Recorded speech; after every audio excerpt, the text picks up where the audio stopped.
Hi everyone, it's me Nikki here with my holiday entertaining series. I will be bringing you a host of videos this holiday season on some entertaining ideas and tips, so I hope you will enjoy.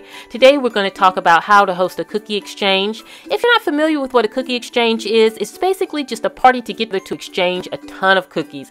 It is so much fun to host. It is so much fun to attend. So I want to give you some tips on if you want to host one, how you can go about doing it, and my suggested tips for doing so. Okay, let's start with the invites. You want to keep it to, I would say, 5 to 8 guests. I think that that's a manageable size, but you can do more if you can accommodate more. Now, you want to ask each guest, at least 2 to 3 weeks in advance, if not more, to give them plenty of time because the holidays are crazy times, And then you also want to ask each guest to bring a dozen cookies for each guest. So if you have 5 guests coming, each guest should bring 5 dozen cookies along with the recipe cards to go with those cookies. Now let's talk about the setup. Now the setup for the host is pretty simple. Now you do want to have another area where you have appetizers and things like that. Your main table, your beautiful main table, is going to be your cookie table. I would use my dining room table. You want it set up so that as your guests arrive, they know exactly where to put their cookies. Everybody has a place.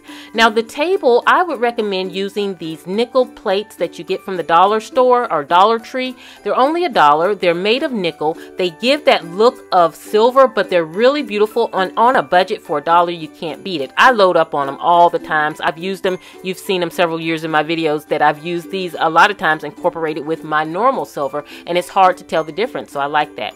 Now my friend Marie hooked me on to using the charger plates when she did her cookie exchange a few years ago. I love that she used the charger plates. She had them all over the table where everyone could sit their cookies, and it worked out great. So I think if you would do this along with having your little name card, whether you use frames, you put the person's name, and then they can sit their recipe cards right beside their name. They can sit a dozen of their cookies on the tray, and the purpose of the main cookie table here is for everybody to be able to walk around, sample, and enjoy all the cookies.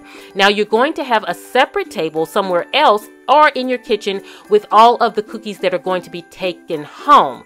And in doing so, everyone is going to be able to take a variety of everyone's cookies. So when they go home, they all have a beautiful, beautiful array of cookies that they can sit around their house and enjoy. And that's the fun part of the cookie exchange, is being able to sample a variety of different cookies and then take a ton of them home for your family to also enjoy.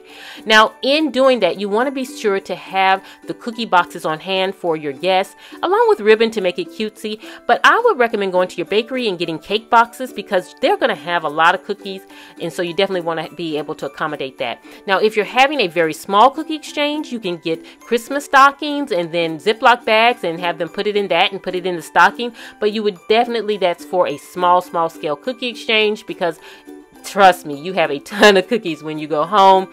So the stocking is for very small parties. And so having a cookie exchange is so much fun to plan. It's so easy to plan, but you definitely want to be sure to have the beverages on hand, have your kind of holiday bar set up.